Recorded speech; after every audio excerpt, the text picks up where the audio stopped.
What is up, guys? That guy Danny here, and hope y'all are doing okay. For me though, I woke up with a crazy case of stomach ache, and I'm on my way now to buy a homemade remedy of sorts. Sí, no está claro porque está hecho con azúcar blanca. Está bien. Normalmente son morenos, ¿no? Bueno, gracias. Now that I got my goods, time to go back to school and show you what it is I bought.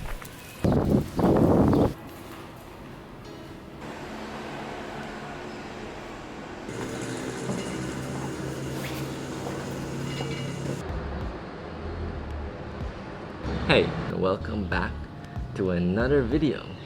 Specifically another And Now You Know video. A series where I break down complicated topics into an easier, more digestible way. And I know I've been kind of lazy and procrastinating when it comes to these episodes. And that's partly due to the fact that I've kind of been pretty busy with studying, you know, medicine and everything. But that's not the most important thing right now. The most important thing right now is that I actually have a video for you guys. So if you read the title, then you know how important this liquid that I have in this bottle is.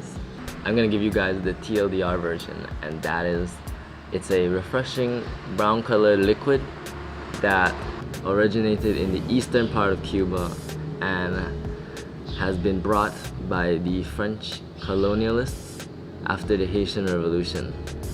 It has not only become a staple drink of the Santiago de Cuba culture, but it has also become a drink that many people drink due to the fact that it has some medicinal properties. This drink is known as Pru Oriental. And yeah, let's talk about it. Where I am, which is in Santiago de Cuba, the locals call this place La Tierra de Fuego, or the land of fire. And rightfully so, because of how hot it can be at times, hotter than any other province that I've ever been to. And one of the ways they would try to mitigate or combat the stifling temperatures that you can receive here is by drinking this foamy and refreshing elixir called Pru Oriental. It was brought to Cuba by the French colonialists after the Haitian Revolution, and its production began in the eastern part of Cuba. So basically the French settlers, the slaves, you know, when they came to settle in the eastern part of Cuba, they brought along their customs and traditions as well, including the gift of Pru. Legend even has it that some French settlers called it root champagne, and when I first tried it, it honestly tasted like root beer. Although this beverage originated in the East, it is now pretty much widespread. You can get it in any part of the country, and even in Miami if you look for it. Okay, now let's get to the ingredients list. Although ingredients vary from household to household, province to province, the main base ingredients include Chinaberry or China root, bejuco, I don't know how you pronounce it, but bejuco roots, soapberry, ginger, sweet pepper leaves, raw cinnamon, brown sugar, water, and Pru Pulp from an earlier batch. More on this later. So how do you make this drink? It is usually prepared as a homemade brew, but lately it has also been made in factories. So to make it at home, this is what you have to do. First thing you have to do is to take all the spices and mix them together. So you're gonna take the Chinaberry and the bejuco ubi roots, and you're gonna grate that.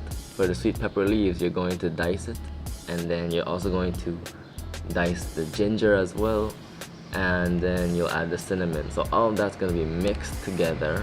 You're going to add water to it, and you are going to boil it for 2 hours. After the 2 hours, you are going to strain it, pour the brew into another container, and once cool, if you have part of the pulp from an earlier preparation, then you can add it in this step.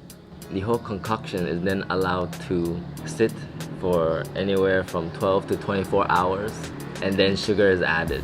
After that, you will leave it for 3 days. This is basically the time for it to ferment, so to speak. Now, if you are making this for the first time, it's most likely that you don't have pulp from a previous batch to add.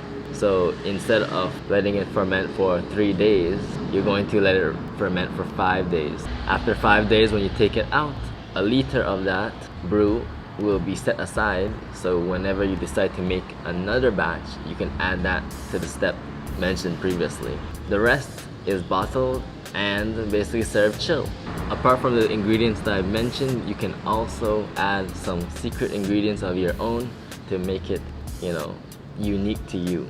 So some people might add some spirits in it, some people might add extra spices. It's all up to you. So when it comes to drinking Pru, you're not only drinking it for the taste or for the fun of it, you're also drinking it because of the supposed medicinal properties that it contains. Not all of them have been scientifically, you know, tested or examined, but I can vouch for some of them. So first of all, it is said to have antioxidant properties. It can also help to reduce blood pressure, and I've actually have noticed that when I drink this, I do feel a little bit more, you know, relaxed, you know, I feel a little bit more calmer, so that could be the effects of the blood pressure lowering. It helps with stomach ache. Like, I would drink this whenever I have diarrhea, and that would be the only thing I drink for the entire day, and it works. It's also said to heal kidneys, and interesting enough, although not proven or studied, it is also said to contain Aphrodisiac properties. If you don't know what aphrodisiac means, it basically means an agent, food, or drug that arouses or is held to arouse sexual desire. Other effects include analgesic, relief cough, antihistamine effects, and as an anticoagulant. The only contraindications of this beverage is pregnant women and kids. Small kids should not be allowed to drink this due to the amount of herbs and basically the medicinal effects that I just mentioned. Man, I'm thirsty.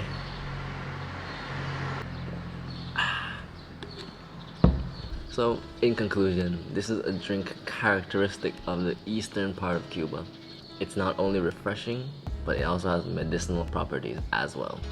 So if you're ever visiting the eastern part of Cuba, which includes Santiago de Cuba, Guantanamo, and many others, Holguin, make sure you go to one of those food kiosks.